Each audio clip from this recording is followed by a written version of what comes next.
So, hey everybody, it's Kylie Davis from Active Pipe. Welcome to today's webinar on email do's and don'ts. This is our more information that has come out of the trust report that we did, that I wrote for Active Pipe. So doing a really deep dive into the kinds of emails that clients really love, the emails that they don't want to see, that will get you unsubscribed quickly. And we're going to have a bit of a look at how to set all of them up. So let's dive straight in and start looking at what we're going to be covering today. So what do buyers and sellers actually think about agent emails? Like, I think you're going to be surprised. There's a lot of love in the room around this. What kind of emails do they want to receive from you? What kind of emails really help you connect with your clients? And what mistakes should you avoid? We're going to take a really good look at that. And then what type of emails should you definitely be sending? So what are the emails that are really connecting? And we're going to look at actually the content that is going into those a bit more. We're also going to look at personalization and how to nail it. And we're really going to be discussing in depth about why personalization is so important. And then there's a little bit of bonus content. We're also going to be looking at how do you embed this into your business? Like, if we don't want email to be something that is like social media that you should just be doing all the time. We want this to be structured and sensible and a calm way that we grow our businesses, not just more busy noise that takes over our lives. So we're going to have a look at that as well. So what do buyers and sellers think about agent emails? Well, here's the surprise. The majority of them absolutely like them, and they see enormous value in a quality connection with you. 61% of those that we surveyed as part of the trust report said that they wanted a relationship with an agent that they could trust. And they see email as a really good low risk way of working out if they how to assess your value. So giving you their email address is a great way for them to see how you treat that email address. And if you treat it well, then they will want to stay in connection with you. If they feel like they're not getting value from them, there's no drama on their end to simply hit unsubscribe when they're done. So what we see, therefore, is that your email address and them sharing their email address with you is that it provides them with security, that when they see your email sitting in their inbox, they know that there's an agent that they can reach out to when they're ready. And so they take great comfort from that. Now, I'm having a bathroom renovation in the background, so I really hope that noise isn't coming through. Holler if it is. Now, why do they give you their email address? Well, what we saw in the trust report is that more than a third of buyers or sellers want to see a real estate agent as part of their research that they're going to do. So a relationship with their real estate agent, 37% want that relationship because they want to, as when they're in that research mode. So they want to access your knowledge of the market. And they really, buyers, absolutely, they are with properties so tight at the moment, they don't want to miss out on a single possibility, and they want to see all the suitable properties that they can. And don't underestimate the level of anxiety that buyers have at the moment around maybe missing something that might have been the perfect place for them. They really want a more personalized exchange than the portals. And we saw this in repeated comments in the report. So they can sign up to a portal and just get updates that kind of vaguely meet their criteria. If they reach out to you as an agent, and if they are connected to you as an agent, they're expecting a human-to-human connection. And so they want that to be more personalized.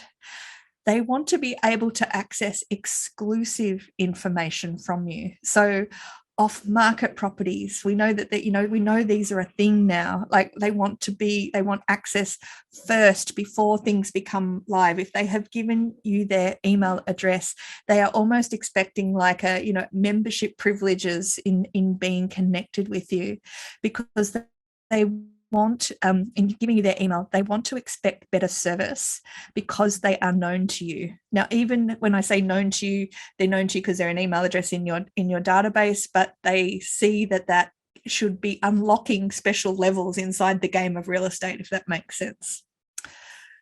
So this turns into a thing called the permission promise. So when, as an agent, you live up to the expectations of the email recipient or the client who's given you, or the contact who has given you their email address, and when you continue to deliver ongoing value to them, then contacts see a purpose in staying in contact with you, and they will do so for many years. Like we saw this in the trust report data that we collected. We surveyed over 150 buyers and sellers and property owners, and we did one-on-one, very in-depth interviews with over 30 of them. And so what we see is that those contacts who give you their email address, even if they're not ready to use you for a couple of years, they will become very loyal to you, and they will stay in contact with you. And when the time comes for them to act, they take comfort from seeing that, knowing that you're in their inbox, and they will then and then deepen the connection and use you as their agent because they see you as their agent. Here's what clients specifically expect inside their emails. And this is based on some of the pet peeves as well, which we'll also talk about. If you are an auction agent, or they specifically want to see auction times and inspection times. So this comes back to making sure your emails have all of the information that they need to act, not some of the information, and then they need to go somewhere else to find, the things that they will need to put into their calendars or to coordinate their time. The idea of being signed up to your email list is around about saving them time and having a better relationship with you. So easy to see, auction and inspection times, really easy to do, needs to be front and center. A really important thing that they want, price guide information on the properties that are for sale. Now, this is really important. So I know that in some states there are issues around advertising price guides for some types of property, but where that is not the case, remembering and putting yourself in the mindset of a client who is receiving an email from you to make their life easier and to help them on their property journey, and because they are known to you, there is no point saying, contact us if you want to see the price. They've already contacted you. They've given you their email address. Now that's actually time to share that info. So make sure that the price guide information is really easy to see on the email as well. Sold prices on properties that you've flagged as just sold. So if you're going to send out an email to people saying, hey, look, we've just sold all of these amazing properties, that's fantastic, but make sure you tell them how much you've got for those properties. Remembering, this is not sharing this information out in the public domain. It is a sort of semi-public domain. You have a one-to-one relationship with them. And I just sold a property is not news as a real estate agent. That's what you're supposed to do. That's a hygiene thing. What they want to know is, what did that place up the road sell for? We are already connected. You are my agent. I'm asking you for the information. So now can I see that? And what we saw in the trust report too was that 70.4% really wanted the properties that were being presented to them inside the emails that they were receiving filtered to their preferences.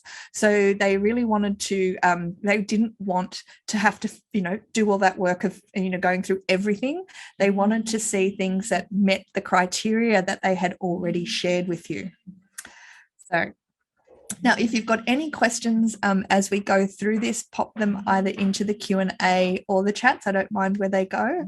I'm happy to kind of take them as we go.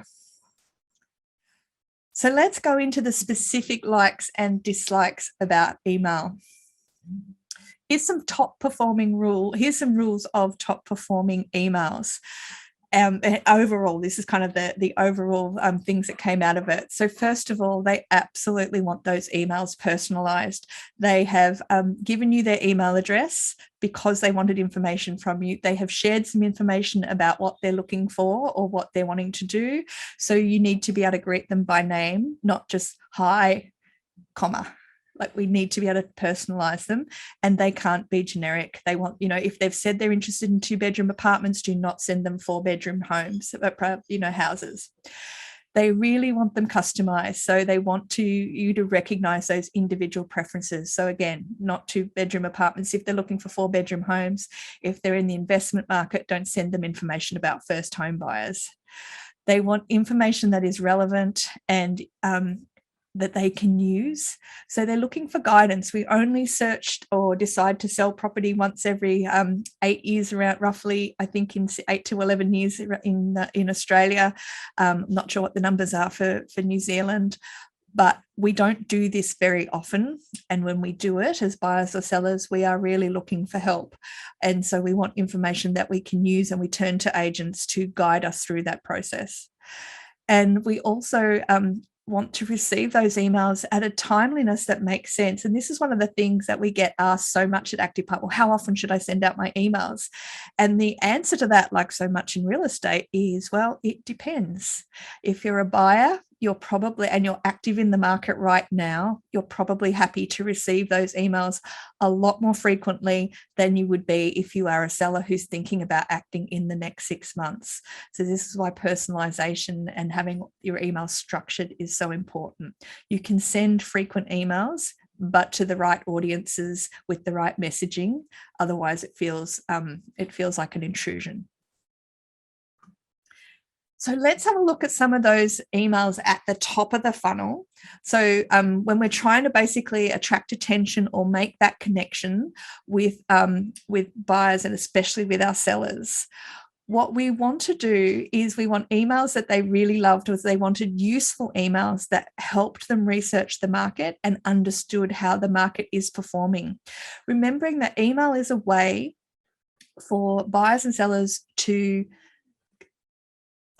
connect with you, but not be too connected until they're ready to kind of deepen it further.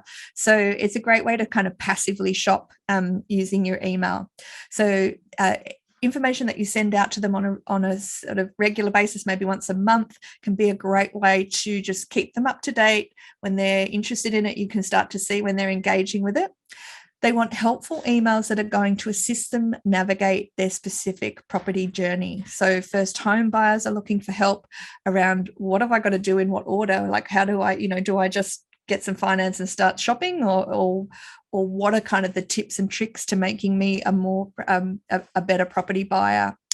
If people are looking, especially if they're upgrading and thinking of selling first before they buy, or vice versa, they're looking for advice on how do they do that. So they want insights that they can, that will kind of help them understand where they are at, what decisions need to come as part of the headspace that they're at, the order that they should be making those decisions, and help them navigate really confidently through what they're about to go through. And they really want insights on how to reduce the stress, because remembering that buying or selling a home, or renting a home even, is one of the most stressful periods of our lives, because not only is the size of the transaction usually enormous, but this is your house. This is where you feel safe. This is where you raise your kids. This is, there's so much heart involved in property that anything we can do to reduce stress around that and give them confidence is one of the most important things you can do at that top level. And if you can start to create some cadence around these kinds of emails, then you become known for being a problem solver, being a supplier of quality information, and being a great source to turn to when people have questions in this space. So moving down the funnel, so they've started to receive information. They're seeing the updates on a monthly basis. They're about their local suburb. They are starting to kind of deepen their relationship. What do they want to see next as they move sort of further down the funnel towards either selling or buying? Well, this is where we see that they want information that is really straight to the point and not mucking around. They want timely and relevant reminders that make them feel like you've got their back, that you're there for them, that you're their agent, and you're not going to let them miss an opportunity. And they want emails that really make them feel privileged and included. So if they've told you that they are looking for a 4-bedroom family home, they want to see updates on 4-bedroom family homes. If they've shared with you that they are an investor, they want to see information on investing. If you've just listed the most gorgeous house that fits their criteria, they want that in their inbox as soon as possible. And they want the option to be able to go and see that first before you start to promote it more broadly on the portals. Excuse me, I'm just going to have a sip of water. Any questions so far?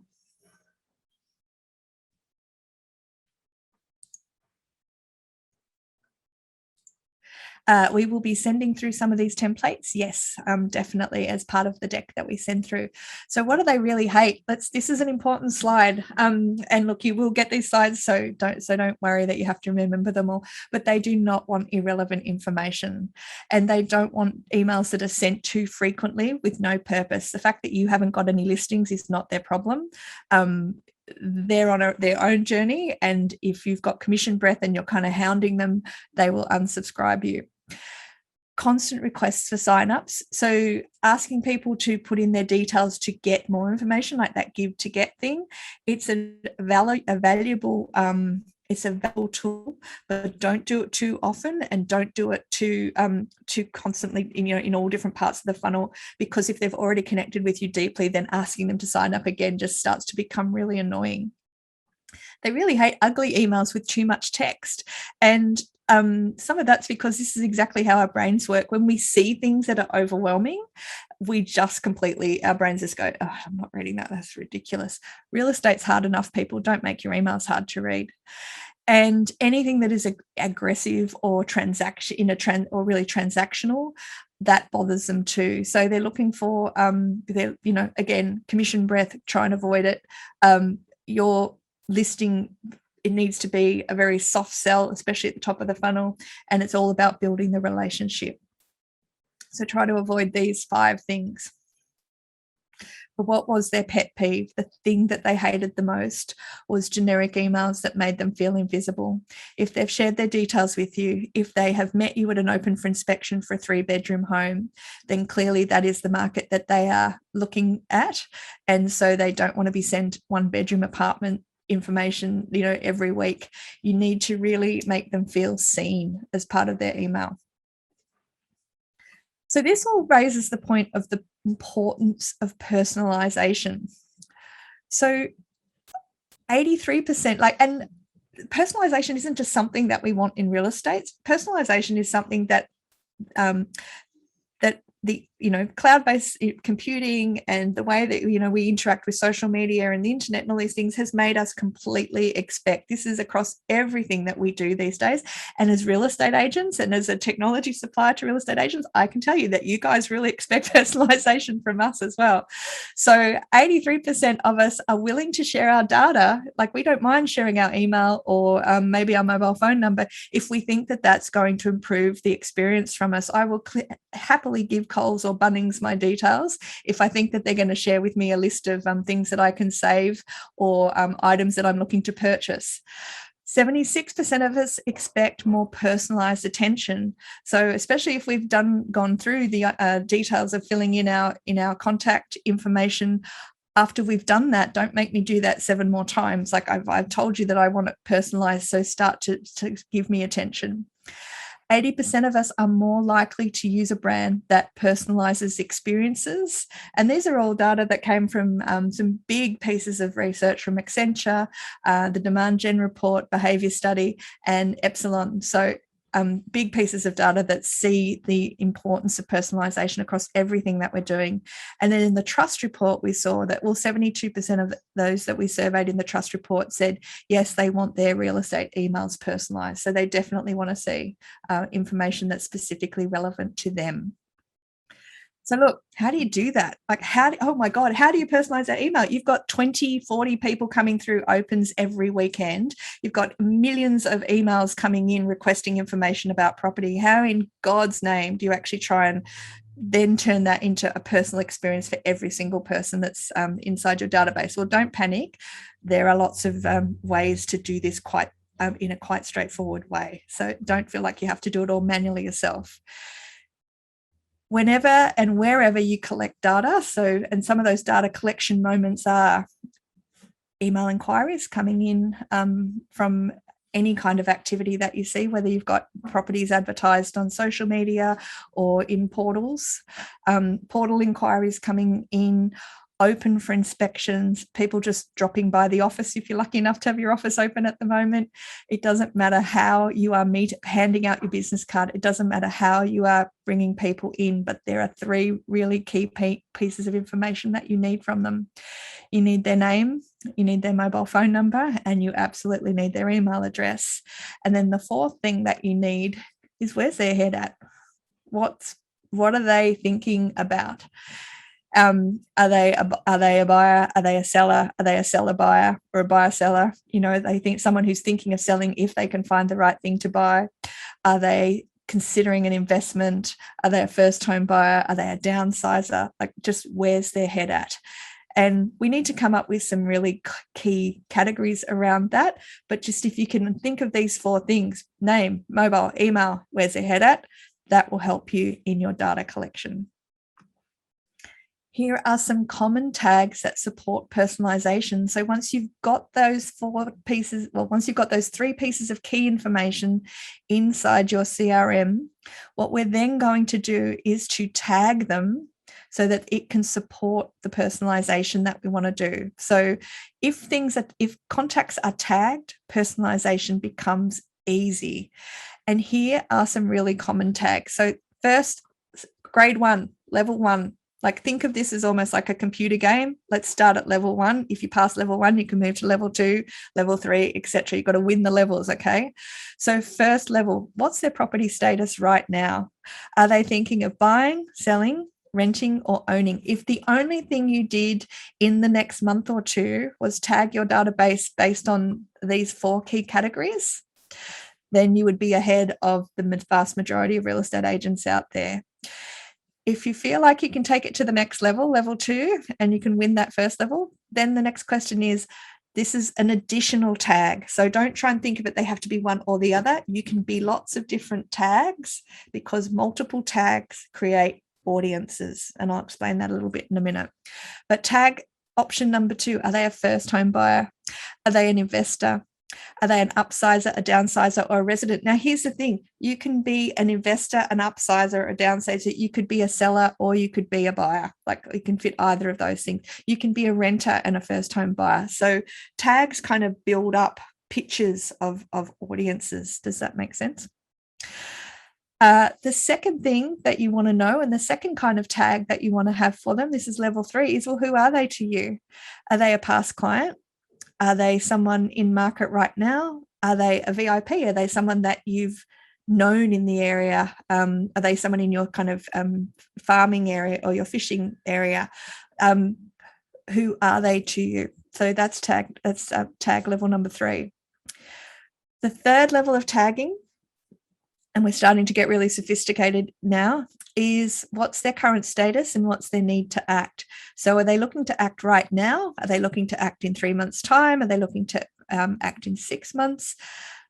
You don't have to have this perfect. It can just help to have it, and it doesn't have to be these specific tags. You might just want, hot, cold, or warm. Like, the tags can be whatever you want. But the next sort of level of tagging is to understand their status. And then who owns them in your team, because everyone's got their views on who owns which contact. So who do they belong to in your team? If you're running a big team, or if they're your tags, then make sure they've got your name on them, or your contacts, make sure they've got your name on them. So, and here's a hot tip: when creating a list of when creating your tags, and I say this from God's honest first person experience, tagging is really hard because as humans change things and we're not very consistent, and it's hard to be really processed. So, like, write down your rules for tagging in a document, even if it's just for yourself, because you'll be amazed how easy to say, I'm going to do a first home buyer tag. Well, before you know it, it's first home buyer, or first home buyers, or first time buyers. You can have different variations of it, and before you know it, you've got. So do yourself a favor at the very beginning, write down what you are going to tag things, and look, you can add extra tags once you get the hang of it, but write down those tags and make sure that you stick to them, and stick to the spelling, and stick to the capitalization and all those things in it, because otherwise it gets really messy really quick. And neat and tidiness is the king of tagging. So here's the other exciting thing about tags. Look, you can definitely do them manually, and maybe to start off, you need to do a bit of a project to get them cleaned up. But once you've done that, and once you've got the majority of your database tagged up, you can start to get them automated or even machine driven. And this is where ActivePipes functionality really starts to kick them in. So when you're first up tagging everything, you can start to do that as a CSV file and upload them so that you don't have to go through every record inside your CRM, open up everything. That can be quite tedious. You can also set up data discovery surveys inside ActivePipe. And if you have started diving into ActivePipe and started going, and now you want to do this, you can run this as a little project, email out a data discovery survey to ask clients where their head's at. And also inside ActivePipe, intent signals. You're wanting to identify intent signals. So any property that they click on, any interest that they, any links that they start to follow through inside the back of ActivePipe, that is going to start to tag those clients and recognize their intention. So don't feel that everything you do around tagging has to be manually done by you. Once you've got the kind of bulk of it set up, the bots can start to really help you with that and improve it even further. So, but really important to remember that even though we're talking about tagging names in databases here, and how dreary is that, but we're talking about names in databases, but we are actually referring to real people who have real problems and are really anxious about whether they're selling or buying, because they're about to make the most important decision of their lives. So please don't lose sight of that when you're doing it. So, what's going on here? Project Planner. So I'm conscious that we've talked a lot about what people love in emails, what they hate in emails, and you need to get your tagging right and all of that. Let's start to bring this back to, okay, I've got to write lots of emails and I've got to get everything tagged up. So how do I do this? What sort of projects do I need to set up in my business to make this easy for me? Because getting your emails right, I want you to kind of go into the mindset. This is a bit of a marathon. It's not a sprint. Everything you do in this space will improve what happens in your business. But to get the full improvement of it, we really need to have some great systems in place and some processes, because that's really key to winning at email marketing. And also, I say this from personal experience. Don't try to do your email or email marketing on a weekly or as needs basis, because that will run you ragged. You will just build a rod for your back that is a little bit like social media, that if you feel that it needs to be done all the time. These are projects that are best done in batches and at set times of the week and the month, so that you have got a clear head, you know what you're trying to fix, and you just break this into smaller projects. Like, okay, now we're going to do buyers emails. We're going to work out how they go through. And now we're going to buy it. It's project number 2. We're going to do our sellers emails and work out how they work. Don't try to do everything. Don't try to just sort of do it all once a week and handle everything. Make sure you're setting it up in a structured way. And look, you will need to put some time aside at the start to set up and to get it on the right foot. And you probably will need to set up some time across a couple of weeks to get it set up, because if you try to do it all in one hit, it will completely blow your mind. And I can promise that, having written 55 emails for ActivePipe recently in one hit, it really killed me. Don't do that. So, projects you need to schedule. Let's get this down properly. So here's some projects that I think you should pop into your project planner. Quarterly data update. So if you're inside a big office and you've got lots of agents happening, you probably want to have like a pizza afternoon on a Friday, where everyone just kind of, or Monday, or whatever day works for you in your week, where everyone comes into the office, gets their contacts out of their phone and into the CRM, so that you can start to clean them up and get some systems and processes happening around that. Customer journey maps. Now, what's a customer journey map? Or if I am a seller and I come in and make an inquiry into your agency, what happens to me? What are the steps of communication that I walk through with you? So I join your database. What email do you send me then, or what kind of communication happens then? I attend and open for inspection. What kind of communication happens then?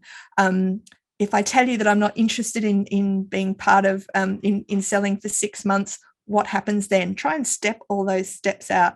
Especially important for buyer journeys, because if you can create a great buyer journey, you can actually automate and scale all of the service of your buyers, or the very vast bulk of majority of service into your buyers. So someone tells you that they're buying, How do you welcome them to the database? How do you find out how many bedrooms or what kind of thing they're looking to buy? Once you've discovered that, how often are you going to send out emails to share what's on your property list? Once they've attended an open for inspection, how are you going to ask them how they found that open? Just sort of think of all the different communication points and start to map that out. And again, I think you probably need like a morning or an afternoon, a couple of hours to map it out for each different client inside your business. Email drafting. So inside ActivePipe, we provide you with some awesome templates, but make them your own. Like think about how you speak and how your brand talks and behaves, and feel very free to change subject headings, to change the content of the email so that it is perfect and reflects your business. If you leave them the way that they are, there's always a risk that people are going to receive exactly the same from another agent. And content creation sessions. Well, if you're going to be sharing information with your clients and contacts, talking about how the market's performing, talking about what's happening, talking about ways that they can make their life easy, you're going to need to create some content. So that might be another project that you need to schedule. So let's bring all of this together.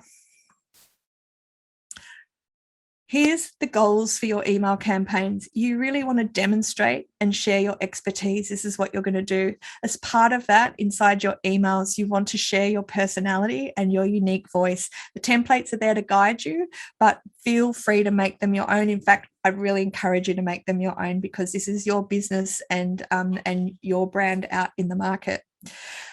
Great email campaigns build your reputation because they're helping people, and people love to be helped, and providing useful information is always good for your brand.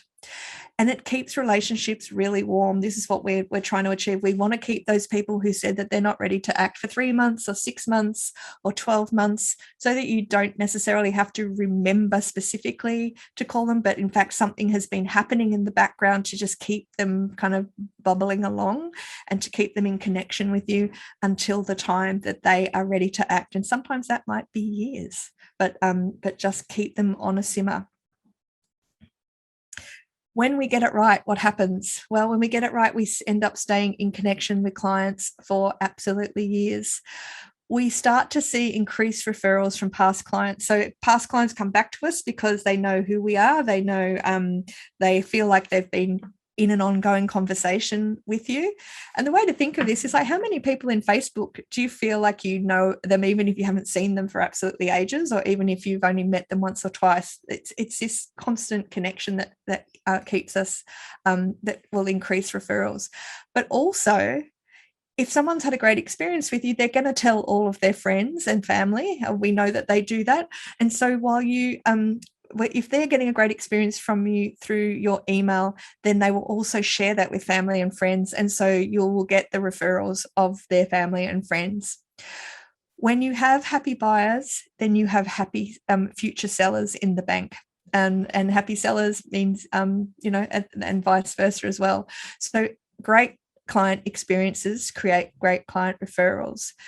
And the other really big benefit is that we're in the business of building relationships, of which transactions is a very happy outcome.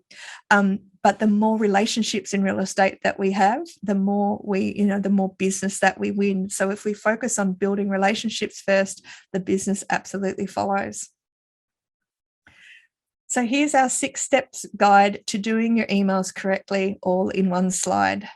First of all, articulate the permission promise from the start. When you sign up to my email database, I will respect your privacy. I will send you information that is relevant to you as a buyer or seller. And I will only contact you at a timing that is right for you, and I will make it easy for you to change those preferences at any time. Just get that permission articulated right from the start, and I will give you special opportunities that you can't get if you just follow me through the portals or see my properties through the portals. Doing emails right, make sure you deliver relevant content that is really aligned to their needs. I cannot stress this enough. Buyer information to buyer, sellers information to sellers. And then if you can break it down further from there, absolutely do that. Package the information inside your email so they don't need to go anywhere else. So price guide information so they don't have to look it up on realestate.com to see what price bracket it falls into. Let them understand that, you know, what open for inspections are happening that weekend and the timing of them really clearly and easily so they can stick that straight into their calendars. Make it, you know, think about how you can make their lives easy. Deliver better quality and exclusive information that they can't get from anywhere else that is sort of in public domain. They need to have a one-to-one relationship with you and be on your email list to get that better quality and exclusive information. Early access to open for inspections, first looks at properties before that are new to market before they go onto the portals. These are all great initiatives to build customer loyalty. You know, even, movie nights or things like that, but deliver better quality and exclusive information. Subject lines that help them really understand the benefits. So why should they read the email? Make that really clear from the start. Make sure those subject lines aren't generic. Try and give them a little bit of personality too. And make sure you definitely include sold prices and price ranges because they really hate it when you don't. And tip number 7, bonus tip, make sure you schedule time in your diary each month to plan and to set up and to maintain your emails, because sometimes emails will sort of get a bit tired and old and you need to give them a refresh.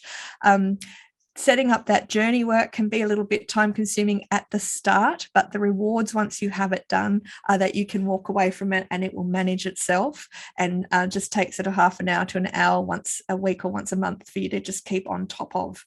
And the tagging, don't see tagging as a chore, see it as a blessing, because it means that every name that comes into your database is like putting, $1 into the bank. Like you're gonna win them.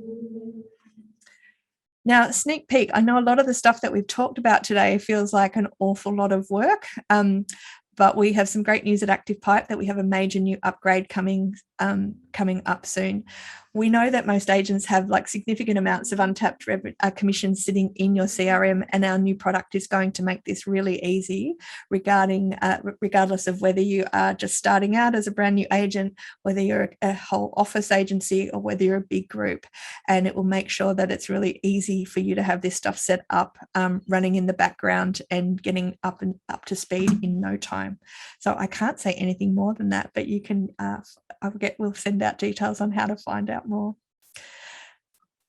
So how Active Pipe can help you, we have a success manager for every office. So if you're not sure who that is, please email us success@activepipe.com. The team can also help you get set up with your emails, and you should also request an account review if you haven't had one for a while to see what else you should be doing, and to give your email plan a bit of some fresh eyes on it to see what else you could be doing that could make it even more effective.